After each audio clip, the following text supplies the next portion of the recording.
오늘 이 본문 말씀은 사무엘상에서 하나님께서 스스로 당신의 영광을 드러내신 참으로 놀라운 말씀입니다. 일어난 기적을, 그래서 그 기적의 어떤 이런 건 보지 못했는데, 혹은 이렇게 많은 사람들이 이겼는데 어떤 결과와 열매가 어떠하느냐, 이런 느낌보다 이 일을 누가 지금 하고 있느냐를 생각해 보면 사실 굉장히 독특하고 성경에서도 몇 군데 나오지 않는 그런 하나님의 놀라운 영광이 드러납니다. 영광이라 함은 하나님께서 임재하셔서 이건 하나님이 하실 수밖에 없다. 이건 다른 걸로 설명이 될 수 없다. 이럴 때 케보스라는 히브리어를 쓰는데, 그런데 그 영광이라고 그래요. 하나님의 임재, 하나님께서 함께하신 게 너무도 분명해서 이걸 도대체 사람이 했다고는 할 수 없다라고 생각하는 부분들에 하나님께서 영광으로 함께하여 주셨다. 만나가 아침에 하나님의 영광처럼 임할 때 이거 어떻게 설명할 수가 없지 않습니까? 200만 명이 넘는 사람이 아침에 먹을 것을 한꺼번에 다 준비할 수 있는 사람이 있습니까? 사실 미국도 이건 안 됩니다. 왜냐하면 그만한 음식이 설령 있다고 하더라도 그 200만 명이나 먹을 사람들이 다 하루에 그 아침에 다 배송이 된다고 생각해 보세요. 그게 하늘에서 만나가 임하니까 가능한 일이지, 사람이 200만 명을 다 나눠준다고요? 불가능해요. 200만 명이 뭡니까? 여러분, 우리가 100명만 배식을 하려고 해도 이거 해보신 여성교회분들은 잘 아시잖아요. 100명 배식하려고 그러면 5분 만에 끝날 수 있는 일입니까? 아니에요. 100명 배식하려고 그러면 그것 자체만 해도 몇십 명이고 몇 군데 이런 스팟을 정해서 해야 되잖아요. 1000명이면요, 10,000명이면요, 이거 불가능해요. 아침에 음식이 200명이 준비된 것도 되게 놀랍지만 배송 자체가 안 돼요. 나눠주는 게 안 돼요. 근데 하나님께 아침마다 그렇게 먹이셨다는 거 아니에요? 하나님의 영광이죠. 그래서 여러분에게 오늘 뭐 무슨 전쟁을 이긴 것도 아니고 그렇다고 싶지만 이 본문이 아주 독특하고, 그리고 우리의 큰 능력이 되는 것이 무엇이냐면 오늘 본문에 이스라엘 사람은 한 명도 등장하지 않는다는 점이 진짜 놀라운 점이에요. 그리고 오늘 본문의 주어 혹은 이 일을 이끌어가는 것도 이건 하나님 언약궤 하나님이시라는 점이 사실 굉장히 놀라워요. 그리고 이런 영광이 저는 오늘 저와 여러분들의 삶에 하나님께서 하셨다라고밖에 할 수 없는 인도하심과 그런 흔적들이 가득가득 넘쳐나게 되기를 정말 기도하고 축복합니다. 이야기를 이끌어가는 시선이 이스라엘에서 지금 블레셋으로 이동했어요. 그동안에 이스라엘에 뭐가 있었고 어떤 사람이 기도했고 이렇다면 이 5장에서의 특징이 뭐냐면 이스라엘이 아니라 언약궤가 옮겨져 있는 블레셋으로 지금 이야기의 포커스가 이렇게 이동을 했어요. 블레셋이 아니라 정확하게 얘기하면 블레셋에 지금 빼앗겨서 있고 있는, 거하고 있는 하나님의 교회의 포커스가 이렇게 이동을 했거든요. 블레셋 사람들이 획득한 하나님의 궤를 아스돗에 있는 다곤 신전에 이렇게 가지고 갔다고 하는 겁니다. 그들은 단순한 상대라고 여기지 않았어요. 전쟁할 때 이미 이스라엘의 사기가 충천하고 그렇게 소리가 딱 들려오는 걸 보고 이거 예사롭지 않다. 그래서 나름 격식을 갖춰서 노획물로서 전리품으로서 가지고 간 거였거든요. 근데 그들이 몰랐던 것은 뭐냐면 다곤 씨는 그냥 우상일 뿐이지만, 그래서 아무것도 할 수 없지만 하나님의 궤는 하나님의 임재의 상징일 뿐만 아니라 하나님께서 여전히 중요하게 생각하고 계신다라는 점이에요. 하나님께서 이것을 중요하게 생각하고 계신다. 그래서 하나님이 약해서 이스라엘이 전쟁에 진 것이 아니라 하나님께서 특별한 계획을 가지고 계셨기 때문에 이스라엘이 이런 결과를 마주하게 된 것이죠.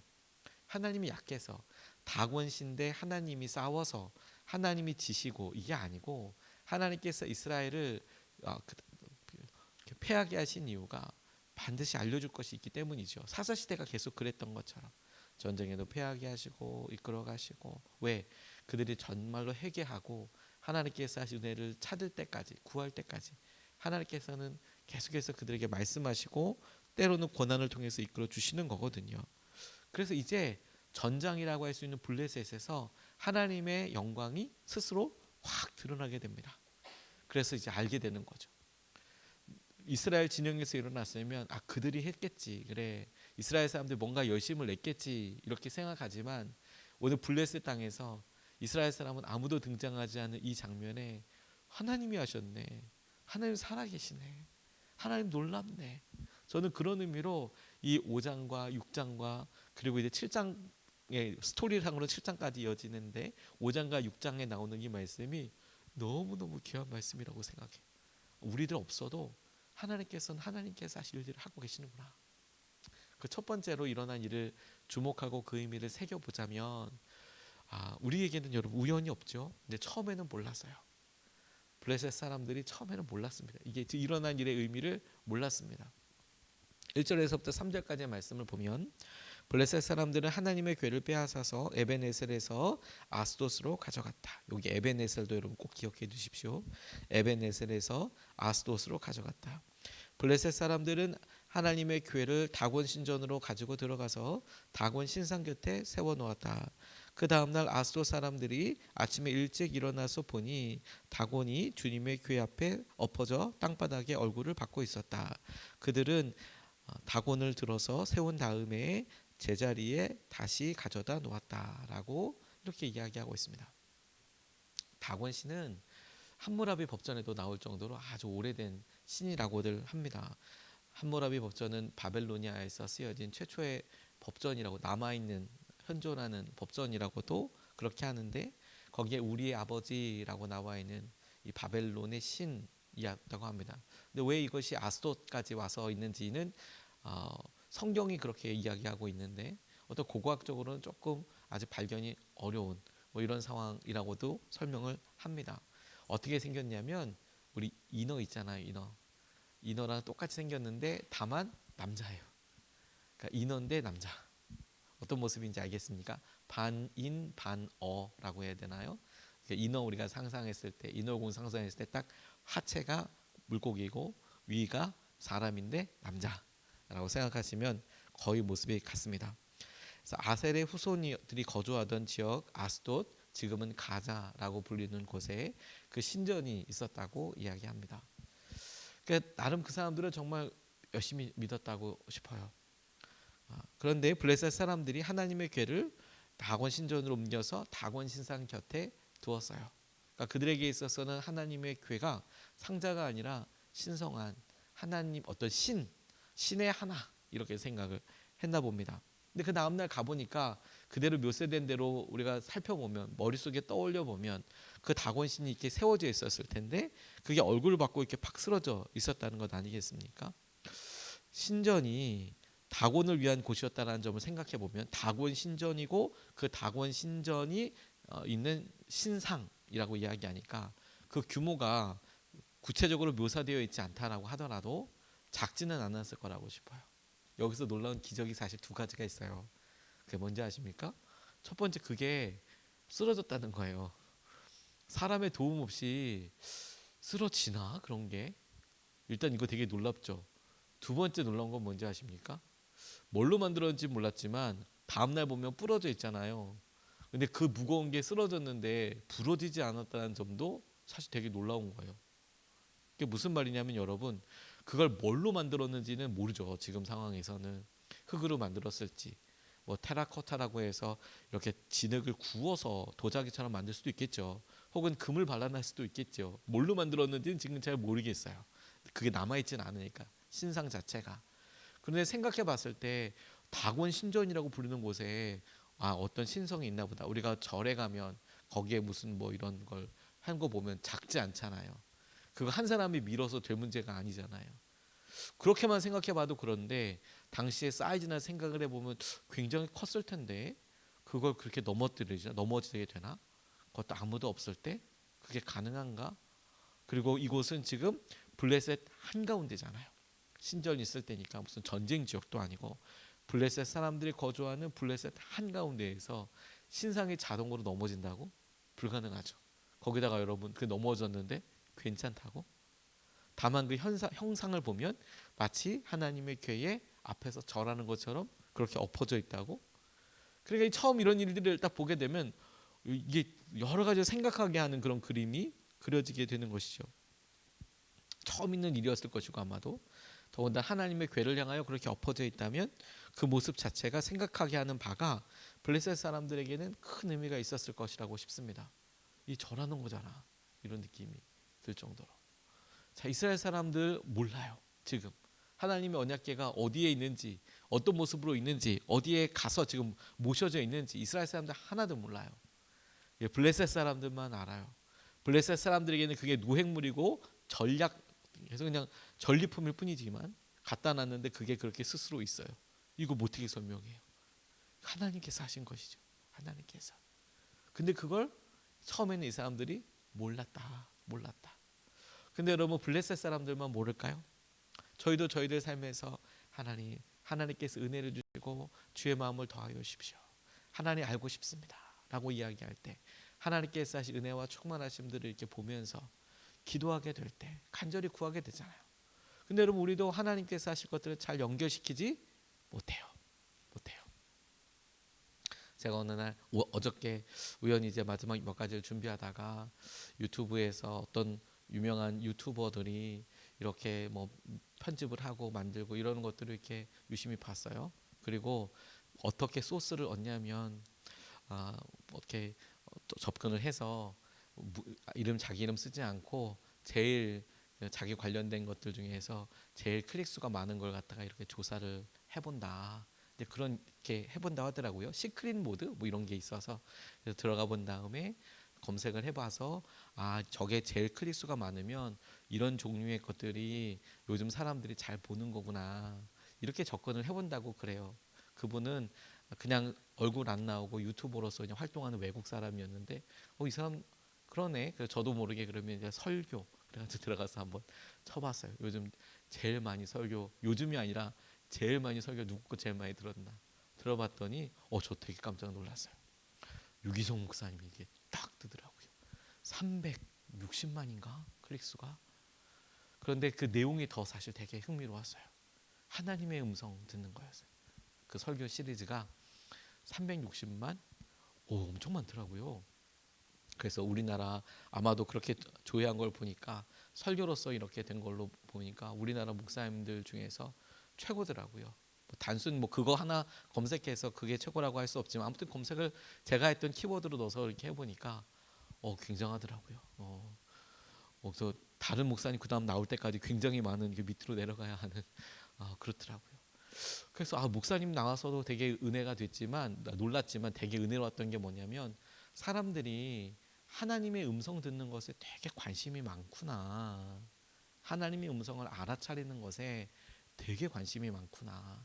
그러니까 그 설교가 그 설교 시리즈가 모든 다른 사람들의 어떤 분들보다도 거의 이제 탑으로 그것만 압도적으로 이렇게 많을 정도로 사람들이 묻고 있고 질문하고 있고 이렇게 하고 있구나. 근데 여러분 거꾸로 하나님은 말씀 안 하시냐? 하나님 말씀하시죠. 분명히 우리에게 말씀하시고 이끌으시죠. 근데 왜 우리는 못 알아듣냐? 이 부분이겠지. 하나님 말씀만 안 하시는 것이 아니라 못 알아듣는 거죠, 우리가. 그렇게 생각해 보면 여러분 왜 못 알아듣냐? 이걸 하나님께서 말씀하신다고 생각하지 않기 때문이에요. 누구처럼? 오늘 블레셋 사람처럼.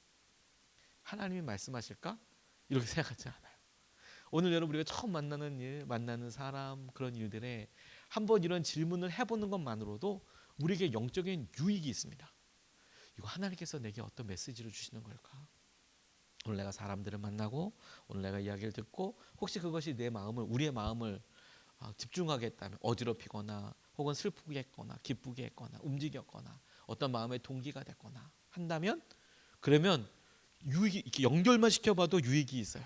하나님께서 내게 어떤 메시지를 주시려고 하는 건가? 하나님 어떻게 이끌어 가시는 건가? 그리고 하나님께서 원하시고자 하는 마음으로 한 걸음 내어 보는 것만으로도 오늘 하나님께서 우리에게 하시는 일들 앞에 더 나아가게 될 거예요. 그리고 오늘 주님이 하시는 그 일을 누리게도 될 겁니다. 어느 여자 선교사님 엘리자베스 자일러 선교사님이 어렸을 때 선교사로서 이렇게 헌신을 했는데 그 좀 자라면서 이제 내가 선교사로 나가야지 이런 생각을 하다가 제일 커다란 어떤 방해 혹은 이렇게 제일 어려운 관문이라고 생각된 게 뭐냐면 아버지 허락이었대요. 아버지가 신앙생활도 안 하시고 하는데 어린 딸이 아버지가 보기에 어린 딸이 이제 컸으니까 어렸을 때 헌신했지만 커서 이제 나가려고 하는데 아버지가 허락해 주겠나 신앙생활도 안 하시는 분이 그런데 너무 놀랍게도 이 아버지가 제가 선교사 가겠다고 얘기하니까 너 이제 다 컸으니까 네가 어떤 길로 가느냐 하는 거는 네가 결정하는 것이지 나는 아무 상관이 없겠다. 너 마음대로 해라. 에라 네 마음대로 해라 이게 아니라 그렇게 말씀해 주셨다는 거예요. 네가 성인이니까 너의 갈 길 네가 알아서 해라. 그래서 너무 놀랍기도 하고 하나님께서 하시는 거다 싶어서 그래서 당시에 선교회에다가 편지를 보내고 선교사 면접을 보기 위해서 날짜를 잡았답니다. 근데 너무 몸이 아픈 거예요. 그날 따라서 면접을 하러 가는 날인데 중환자처럼 들어놓을 정도인데 그래도 면접 날 선교회 사무실에 있는 도시로 기차를 타고 갑니다. 기차 속에서도 누워서 갔대요. 너무 힘들어서 이런 몸으로 어떻게 선교사로 가나 싶을 정도로. 근데 오니까 선교에서도 놀랐어요. 왜냐면 거의 중환자가 왔거든요. 근데 그러면서 이 선교사님이 주님 나를 택하시고 부르셨으면 나를 인도해 주셔야 하는데 나를 정말로 선교사로 부르신 것인지 확정해 주십시오. 이렇게 기도하면서 가게 됐대요.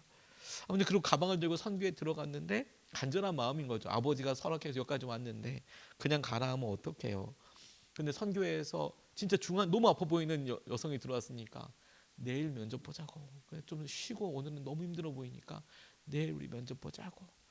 그러니까 이분도 너무 몸도 너무 힘들고 그렇게 하는데 이제 하루 쉬고 하자고 하니까 다락방 인도해 주는 다락방에 올라갔는데 올라가면서도 내내 마음으로 묻습니다. 하나님 정말 저를 인도하셨습니까? 하나님 저를 선교사로서 부르셨다는 것에 대해서 한 말씀 한마디만 해주십시오.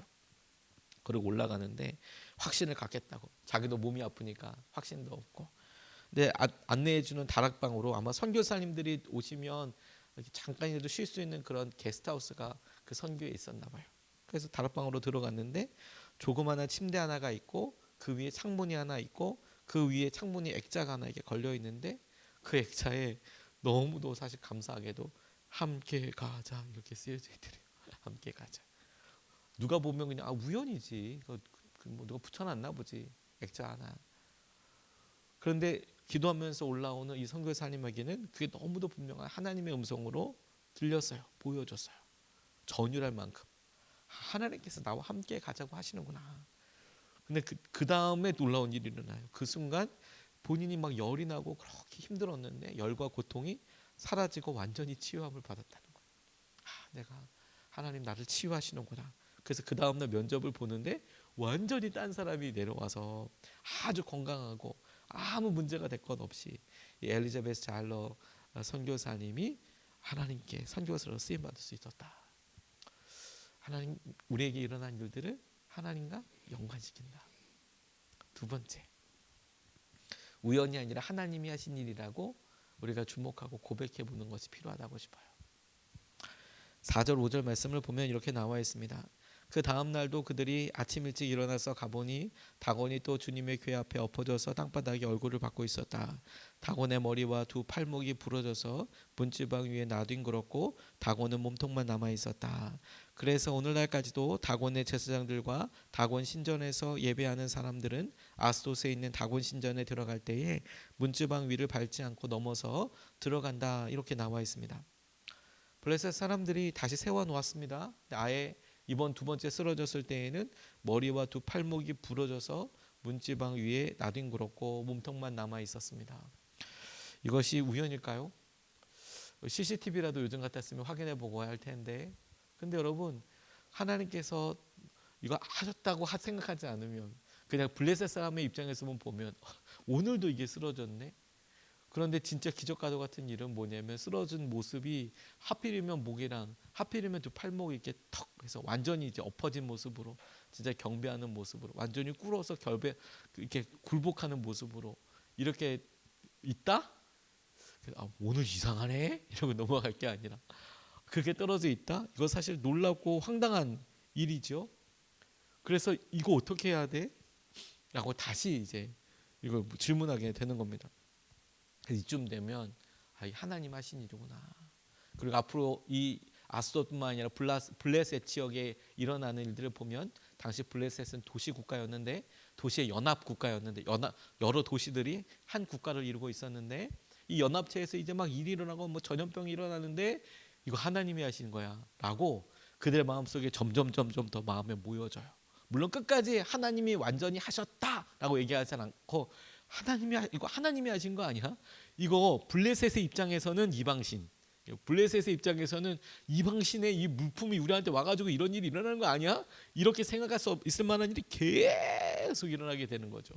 여기서 중요한 것 하나, 미련한 사람은 아무튼 끝까지 고생과 고생을 더한 다음에 알아요. 지혜로운 사람은 처음서부터 하나님이시구나, 하나님이시구나, 그걸 안다는 거예요. 하나님이시구나. 하나님께서 패역한 이스라엘을 교육하시기 위해 전쟁을 이용하셨지만 그렇다고 이스라엘을 떠나신 것도 아니고 하나님께서 스스로 당신의 영광을 드러내시며 우상들을 멸하시고 당신께서 살아계신 하나님이신 것을 스스로 드러나고 계시잖아요. 그래서 저는 이 사무엘상 이 말씀이 너무 저에게 감동이고 은혜가 되었어요. 하나님, 어느 사람의 열심과 어떠함을 쓰셔서 하나님이 말도 안 되는 승리를 하게 하시는 경우들 감동이고 은혜죠. 기드온처럼, 때로는 삼손처럼, 다윗처럼 하나님께서 그렇게 하신 일을 보면 엘리야처럼 너무 감동이고 우리 스스로가 그런 사람이 되면 좋겠다 이런 상상도 해보고 마음이 막 너무 도전되고 충만할 때도 있죠. 근데 저는 이 본문 말씀을 보면서 하나님, 사람들은 다 무죄하고 심지어 이스라엘에서도 아무도 하나님을 하나님이라고 여기지 않는, 하나님이 왕이시지만 아무도 왕으로 여기시지 않는 그때 하나님 그 블레셋으로 당신의 상징이자 당신의 그 이스라엘을 인도하셨던 그것이 그렇게 노예품으로 가지고 갔는데 그럼에도 불구하고 그곳에서 부끄러워하지 않으시고 그것을 보고 이스라엘을 화내거나 이렇게 하지도 않으시고 그곳에서 당당하게 하나님 살아계심을 스스로 드러내시고 이스라엘 사람들에게 하시는 것보다 더 놀랍게 블레셋 가운데 하나님 살아계심을 드러내시고 있는 것이 너무 감사하죠. 하나님의 능력과 영광이구나. 이 시대에도 여러분, 이란에서 집단 개종과 회심이 일어난다 하죠. 그건 한 사람의 이야기, 선교사님들 이야기 여전히 뭐죠, 한류다 뭐다라고 이야기하지만 그런 사람들에게 선교하는 것은 불가능하거든요, 여전히.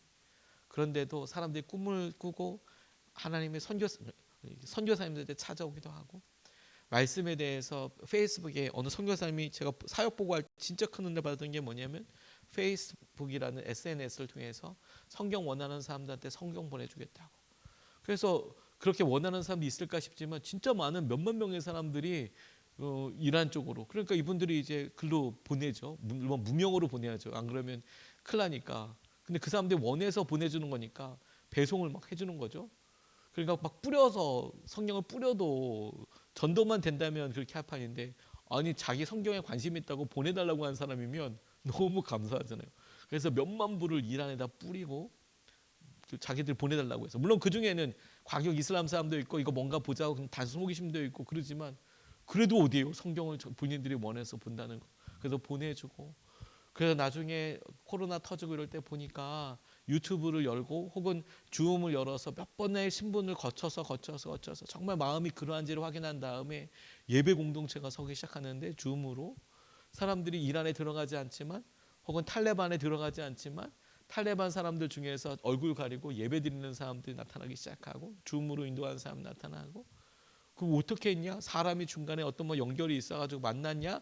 우리가 그 고리 체인들을 다 알 수는 없지만 누군가가 전할 수도 있지만, 이렇게 봤을 때 마치 다곤 신상이 스스로 무너진 것처럼 하나님께서 그곳에서 사람들의 꿈과 하나님의 임재로 역사하시고 인도하고 계시는 거구나. 여전히 일어나고 있는 놀라운 충만함과 이끄심이죠. 그리고 그 살아계신 하나님이 오늘 저와 여러분들에게 함께하고 계시는 거예요. 하나님이 하시는 일, 하나님의 영광이 스스로 드러나게 되는 일에 우리가 마음을 두고 오늘 믿음을 썼으면 좋겠어요. 그냥 있는 일 아니고 이거 하나님이 하시는 건가? 라고 질문해 봐야 돼.